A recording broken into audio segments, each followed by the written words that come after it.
नमस्कार, आप देख रहे हैं इंडिया एट 6। मैं हूं अनीता और रोज की तरह मैं लेकर आई हूं अभी तक की यानी कि पूरे दिन भर की जो 5 बड़ी खबरें हैं उसके बारे में मैं आपको ज्यादा जानकारी दूंगी। कोरोना वायरस के बारे में क्या आंकड़े हैं, भारत में किस तरह के नंबर आ रहे हैं, भारत में 1 लाख का आंकड़ा पार हो चुका है, पूरी दुनिया भर में अलग अलग देशों में किस तरह के हालात बने हुए हैं उसकी ज्यादा जानकारी मैं आपको दूंगी। साथ ही बात करेंगे प्रवासी मजदूरों से जुड़ी बड़ी खबर पर। गृह मंत्रालय ने आज नई गाइडलाइंस जारी की हैं। प्रवासी मजदूरों को बसों और ट्रेनों से जो उनका आवागमन होना है, उनको ले जाना है, उसको लेकर एसओपी जारी किया है रेल मंत्रालय और गृह मंत्रालय ने। तो उसकी जानकारी मैं आपको दूंगी क्या गाइडलाइंस में कहा गया है, क्योंकि अब ये सामने आ रहा है कि रेल मंत्रालय ही तय करेगा कि जो श्रमिक स्पेशल ट्रेनें हैं वो किस राज्य के लिए कितनी ट्रेनें चलाई जाए, उनका स्टॉपेज क्या होगा, गंतव्य स्थान क्या होगा, उनका शेड्यूल क्या होगा, ये सब अब गृह मंत्रालय रेल मंत्रालय तय करेगा, माफ कीजिए।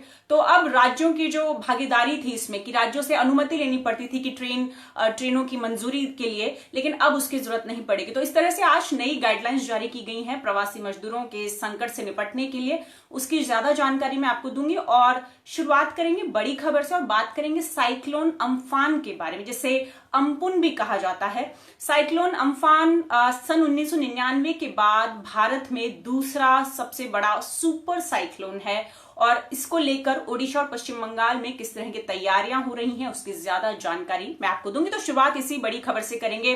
भारत पहले से कोरोना वायरस महामारी के संकट से जूझ रहा है और अब सरकार के सामने, अब भारत के सामने एक और बड़ी चुनौती हो गई है, जो चुनौती आ गई है और वो है साइक्लोन अम्फान।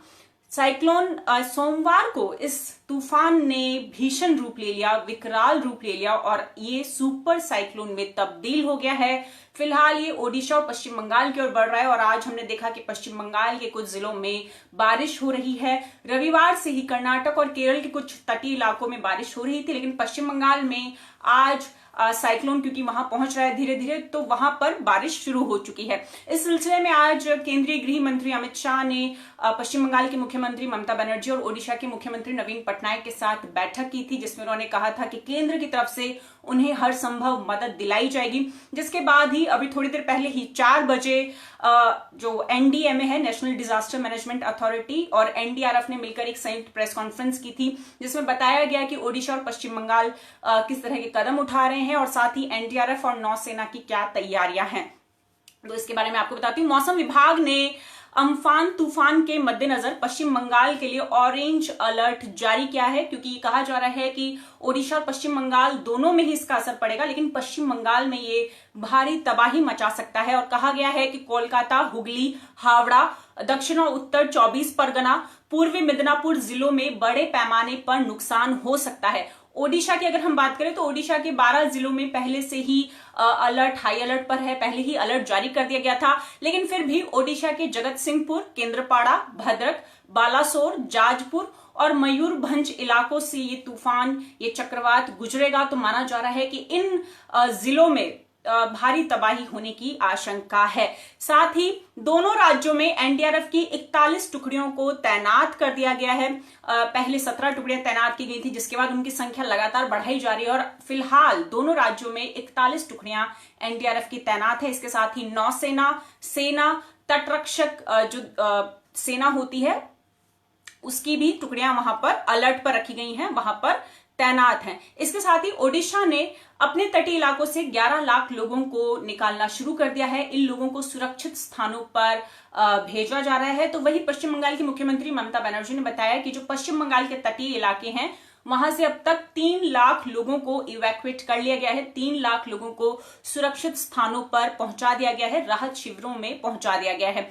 साथ ही 20 मई तक किसी भी गतिविधियों को, यानी मछली पकड़ने की जो भी गतिविधियां हैं उनको निलंबित कर दिया गया है। मछुआरों को साफ साफ कहा गया है कि 20 मई यानी कल तक वो समुद्र में ना जाएं। इससे पहले भारतीय मौसम विभाग ने ओडिशा, पश्चिम बंगाल, सिक्किम, असम और मेघालय के लिए 21 मई तक भारी बारिश की चेतावनी जारी की थी। अब बाढ़ की भी चेतावनी जारी कर दी है। मौसम विभाग ने साफ कर दिया है कि पश्चिम बंगाल, असम और सिक्किम के 26 जिलों में बाढ़ आ सकती है, नदियां उफान पर आ सकती हैं और इसके चलते बाढ़ की चेतावनी जारी की गई है इन 3 राज्यों के 26 जिलों में। साथ ही मौसम विभाग के मुताबिक ये तूफान कच्चे घर, पुराने पक्के घर उड़ने वाली चीजें, रेल पटरियां, सड़क, फसल, बगीचे, नारियल के पेड़, बड़े पेड़, जहाज, नौका, बिजली के खंभे, तार, इन सबको भारी नुकसान पहुंचा सकता है। यानी कि जो भी इसके रास्ते में आएगा ये उसे तबाह कर देगा।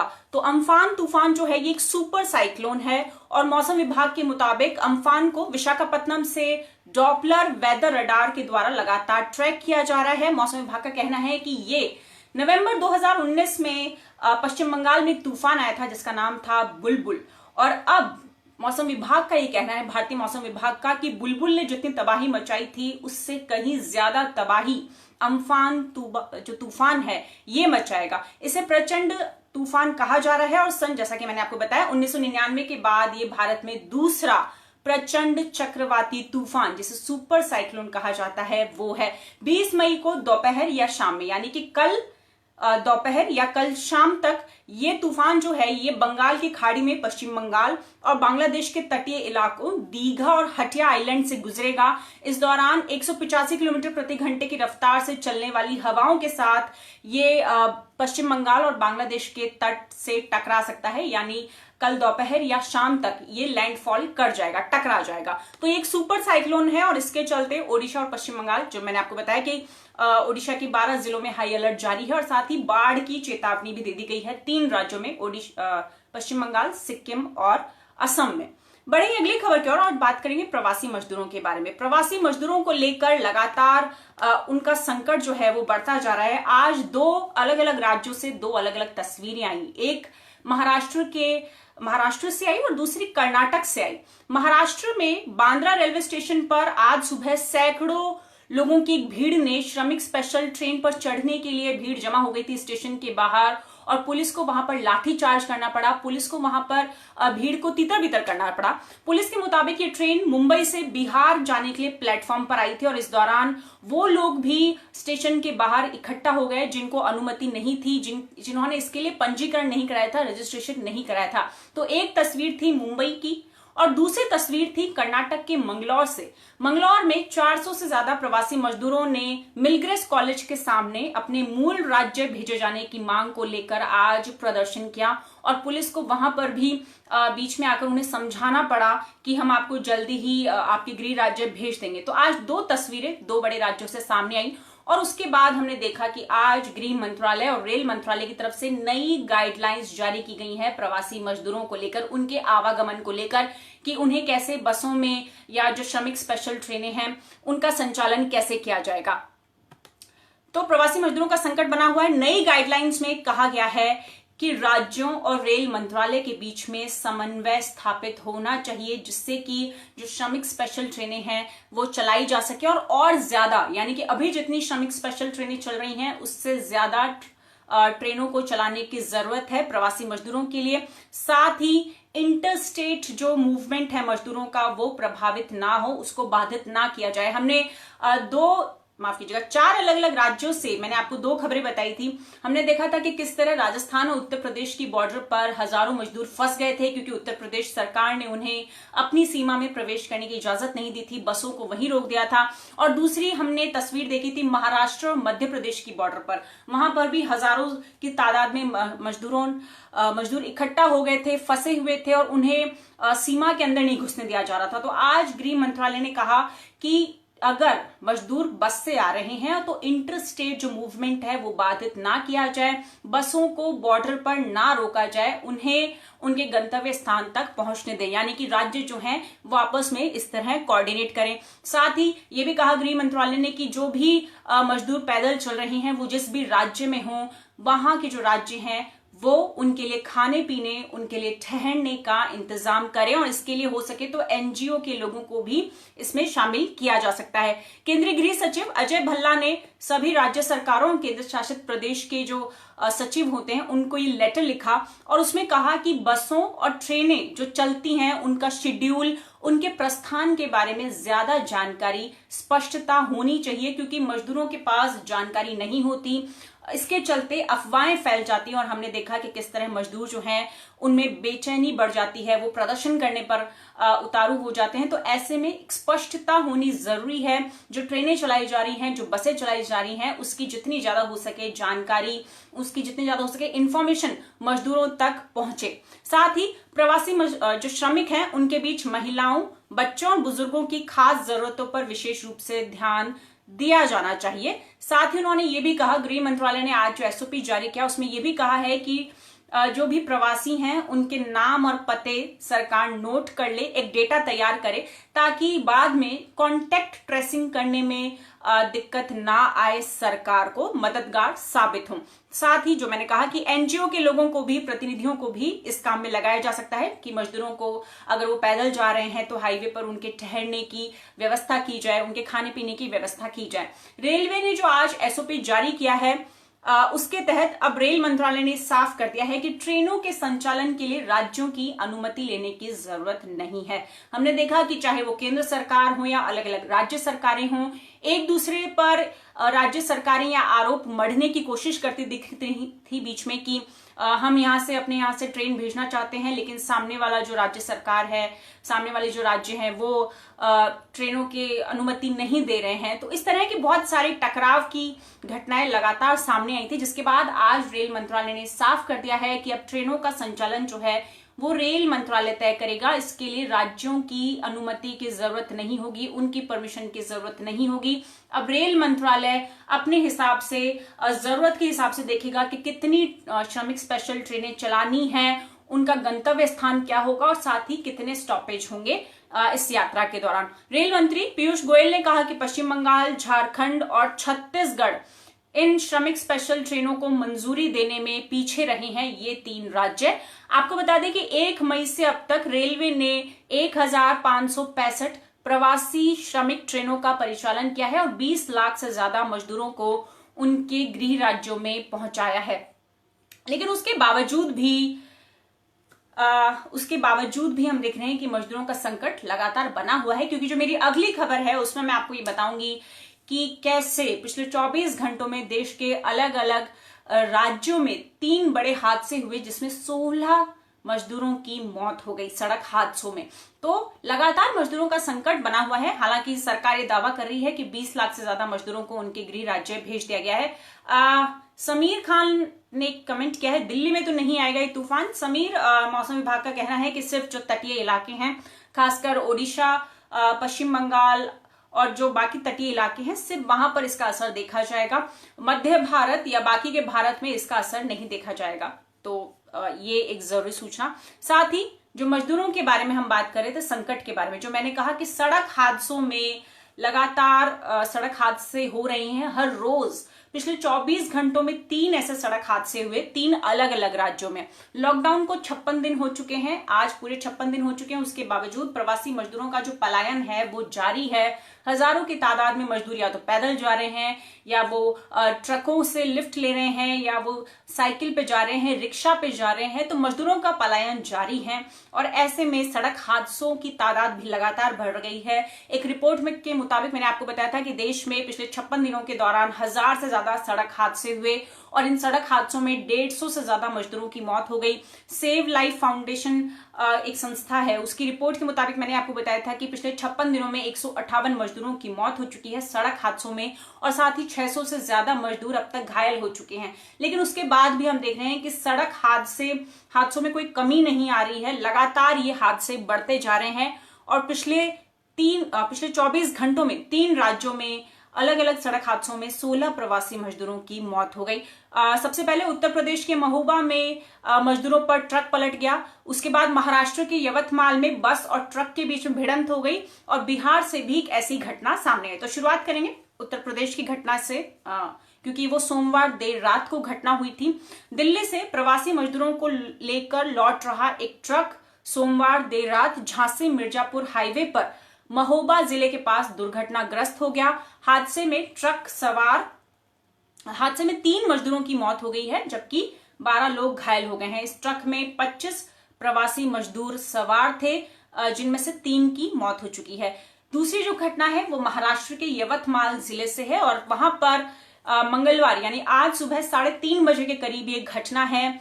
प्रवासी मजदूरों को ले जा रही एक बस सड़क पर खड़े एक ट्रक से टकरा गई और इसमें 3 मजदूरों की मौत हो गई, एक ट्रक चालक की भी मौत हो गई और 22 अन्य लोग घायल हो गए। ये आज सुबह 3:30 बजे की घटना है। ये सोलापुर से नागपुर रेलवे स्टेशन जा रही थी ये बस, और इस बस में उन प्रवासी मजदूरों को ले जाया जा रहा था जिन्हें बिहार के लिए ट्रेन पकड़नी थी, माफ कीजिएगा, झारखंड के लिए श्रमिक स्पेशल ट्रेन पकड़नी थी नागपुर रेलवे स्टेशन से, और उनको बसों में भरकर ले जाया जा रहा था। लेकिन उससे पहले ही, रेलवे स्टेशन पहुंचने से पहले ही बस एक ट्रक में जा टकराई और उसके बाद 3 मजदूरों की मौत हो गई और 22 लोग घायल हो गए। इसके साथ ही जो अगली जो घटना है वो बिहार के भागलपुर जिले में हुई।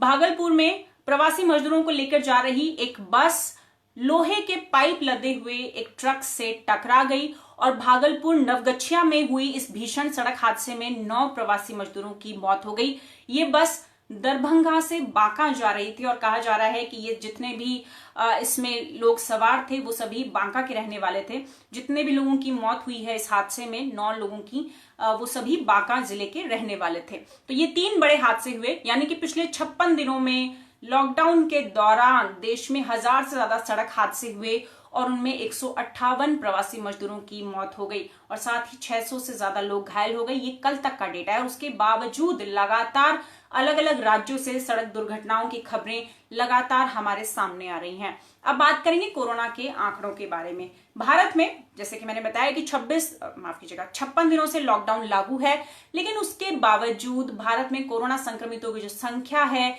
वो 1 लाख को पार कर गई है। स्वास्थ्य मंत्रालय के आंकड़ों के मुताबिक अब तक 3163 लोगों की मौत हो चुकी है, जबकि कोरोना संक्रमितों की संख्या 1,01,139 हो गई है। राहत की बात यह है कि भारत में तकरीबन 39,000 से ज्यादा मरीज कोरोना को हराने में कामयाब भी हुए हैं। जो रिकवरी रेट है भारत में वो 38.73% है। ये रिकवरी रेट भारत की है। सबसे ज्यादा जो प्रभावित राज्य है वो है महाराष्ट्र। महाराष्ट्र में 35,000 का आंकड़ा पार हो चुका है। महाराष्ट्र में 35,058 मामले आज सुबह तक सामने आए हैं कुल। इसके साथ ही पिछले 24 घंटों में 55 पुलिसकर्मी कोरोना पॉजिटिव पाए गए हैं महाराष्ट्र में, जिसके बाद अकेले महाराष्ट्र राज्य में अब तक कुल 1328 पुलिसकर्मी कोरोना की चपेट में आ चुके हैं, कोरोना से संक्रमित पाए गए हैं। गुजरात में 11,000 का आंकड़ा पार हो चुका है और गुजरात में 11,745 लोग अब तक कोरोना की चपेट में आए हैं। गुजरात में मरने वालों की तादाद 694 तक पहुंच गई है। तमिलनाडु में भी 11,000 का आंकड़ा पार हो चुका है। तमिलनाडु में 11,760 मामले अब तक सामने आए हैं और 81 लोगों की मौत हुई है। राजधानी दिल्ली की अगर हम बात करें तो 10,555 मामले हो चुके हैं आज शाम तक और 166 लोगों की मौत हो चुकी है। राजस्थान में 5,757 लोग कोरोना से संक्रमित हैं। 149 लोगों की यहां मौत हो चुकी है कोरोना के चलते। उत्तर प्रदेश में 4,748 मामले सामने आ चुके हैं आज शाम 4 बजे तक और 118 लोगों की मौत हो चुकी है। मध्य प्रदेश में 2,637 मामले हैं कोरोना के। तो बिहार में हालात लगातार गंभीर होते जा रहे हैं और बिहार में अब तक 1495 कोरोना संक्रमितों की संख्या हो गई है। 1495 लोग कोरोना की चपेट में आ चुके हैं। अगर हम पूरी दुनिया से भारत को कंपेयर करें तो हमें पता चलेगा कि भारत जॉन्स हॉपकिंस यूनिवर्सिटी के जो आंकड़े हैं उनके मुताबिक जो टैली है उसमें भारत 11वें नंबर पर आता है। यानी कि दुनिया के 10 ऐसे देश हैं जहां पर जो संक्रमितों की संख्या है वो भारत से बहुत ज्यादा है। भारत 11वें नंबर पर आता है। लेकिन अगर हम कंपेयर करेंगे तो पता चलेगा कि भारत में 100 से 1 लाख तक का जो आंकड़ा है उसको वो मामले पहुंचने में भारत को 64 दिन लगे और संक्रमण को फैलने से रोकने में भारत अमेरिका, स्पेन और ब्रिटेन से कहीं आगे है। ये कहा जा रहा है कि लॉकडाउन के चलते भारत काफी हद तक कोरोना संक्रमण को फैलने से रोकने में कामयाब हुआ है। तो 100 से 1 लाख जो मामले हुए हैं वो भारत ने 64 दिन में कवर किया है। अगर मौत के आंकड़ों को देखें तो स्पेन में हर 10 लाख लोगों पर 593 लोगों की मौत हो रही है।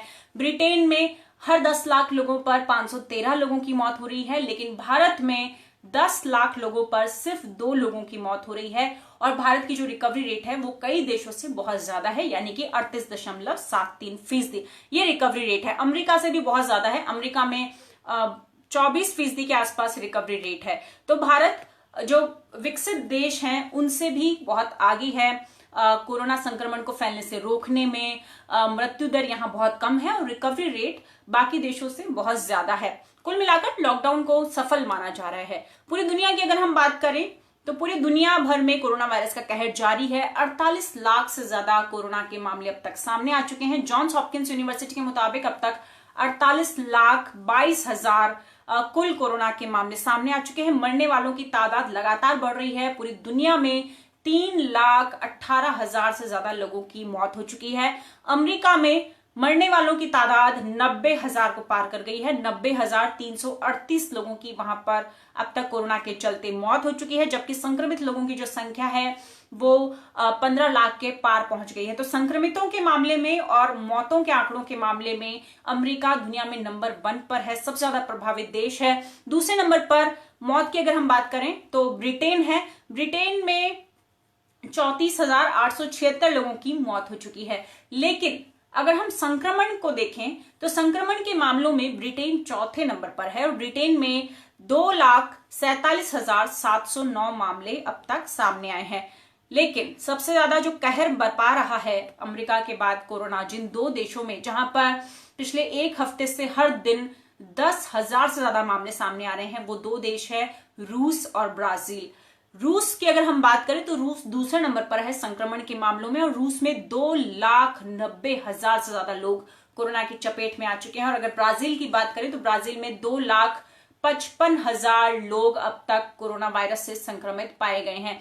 तो रूस और ब्राजील पिछले एक हफ्ते पहले अगर हम देखें तो ये टॉप 5 देशों में भी नहीं थे, बहुत नीचे थे टैली में। लेकिन लगातार पिछले एक हफ्ते में लगातार हर रोज 10,000 से ज्यादा मामले इन दोनों देशों में सामने आ रहे थे और जिसके बाद रूस जो है वो अमेरिका के बाद दूसरे नंबर पर पहुंच गया और फिर ब्राजील और फिर ब्रिटेन। ये हैं टॉप 4 देश संक्रमण के मामलों की अगर हम बात करें। दक्षिण सूडान के उपराष्ट्रपति रीक माशर और वहां की जो रक्षा मंत्री हैं एंजेलिना टेनी, वो भी कोरोना की चपेट में आ चुके हैं। कतर ने 2 हफ्तों के लॉकडाउन को बढ़ा दिया है, यानी कतर में अब 30 मई तक के लिए लॉकडाउन बढ़ा दिया गया है। नेपाल में 375 मामले सामने आए हैं और अगर पाकिस्तान की बात करें तो पाकिस्तान में कोरोना संक्रमितों की जो संख्या है वो 44,000 के करीब पहुंच गई है। और जैसा कि मैंने बताया कि अगर पूरी दुनिया में कोरोना के संक्रमण को देखें तो भारत 11वें स्थान पर है। तो ये थे आज की हमारी 5 बड़ी खबरें। मैंने आपको बताया कि साइक्लोन अम्फान, जिसे अम्पुन भी कहा जा रहा है, वो सुपर साइक्लोन है। सन 1999 के बाद वो भारत में दूसरा सबसे बड़ा सुपर साइक्लोन है और इसके साथ ही ओडिशा और पश्चिम बंगाल में भारी तबाही की आशंका जताई जा रही है। 41 एनडीआरएफ की टीमें दोनों राज्यों में तैनात की गई हैं। ओडिशा से 11 लाख लोगों को निकालने का काम किया जा रहा है। तो पश्चिम बंगाल सरकार का दावा है कि वहां से तटीय इलाकों से अब तक 3 लाख लोगों को सुरक्षित स्थानों पर पहुंचा दिया गया है। नौसेना, सेना, इन सबको अलर्ट पर रखा गया है। बाढ़ की चेतावनी भी जारी की गई है 3 राज्यों में, पश्चिम बंगाल, असम और सिक्किम के 26 जिलों में बाढ़ की चेतावनी जारी की गई है। और ये कहा जा रहा है कि बुलबुल तूफान के बाद उससे भी ज्यादा तबाही ये जो अम्फान तूफान है ये मचाने वाला है। साथ ही मैंने आपको बताया कि प्रवासी मजदूरों के संकट को देखते हुए, उनके आवागमन को संकट को देखते हुए गृह मंत्रालय ने आज नई गाइडलाइंस जारी की हैं, जिसके मुताबिक अब इंटर स्टेट मूवमेंट जो है बसों का, जो जिनमें श्रमिक जा रहे हैं उनका मूवमेंट बाधित नहीं किया जाएगा। साथ ही श्रमिक स्पेशल ट्रेनों के लिए अब राज्यों की अनुमति उसकी जरूरत नहीं होगी। रेल मंत्रालय अपनी जरूरत के हिसाब से श्रमिक स्पेशल ट्रेनों का संचालन करेगा और खुद ही स्टॉपेज तय करेगा। गंतव्य स्थान यानी किस राज्य में कितने मजदूरों को भेजना है, ये रेल मंत्रालय तय करेगा। और साथ ही मैंने आपको ये भी बताया कि पिछले 24 घंटों में देश के 3 राज्यों में 3 सड़क दुर्घटनाएं हुई और इसमें 16 मजदूरों की मौत हो गई। तो ये थी आज की हमारी 5 बड़ी खबरें। ये सारी बड़ी खबरें आप एशिया वर्ल्ड हिंदी की वेबसाइट पर डिटेल में पढ़ सकते हैं। इस लाइव को शेयर जरूर करें और रोज शाम को 6 बजे मैं इंडिया एट 6 लेकर आती हूँ। कोरोना वायरस, लॉकडाउन, प्रवासी मजदूरों का संकट, इससे जुड़ा जो 5 बड़ी खबरें होती हैं वो मैं आपको बताती हूँ। अगर आप कोई सवाल करना चाहते हैं, कुछ सुझाव देना चाहते हैं तो जरूर दें। और साथ ही जाने से पहले जो मेरी आपसे गुजारिश रहती है कि आपको 1 मिनट का वीडियो बनाकर ईशाविल हिंदी को भेजना है। उस वीडियो में आपको बताना है कि आप लॉकडाउन के दौरान अपना वक्त कैसे बिता रहे हैं, खुद को कैसे क्रिएटिव रख रहे हैं, खुद को कैसे पॉजिटिव रख रहे हैं। नंबर नोट डाउन कर लीजिए, 9003074655। ये ईशाविल हिंदी का व्हाट्सएप नंबर है, 9003074655। ये ईशाविल हिंदी का व्हाट्सएप नंबर है। इस नंबर पर आपको 1 मिनट का वीडियो बनाकर भेजना है। तो फिलहाल आज के स्लाइड में इतना ही। नमस्कार।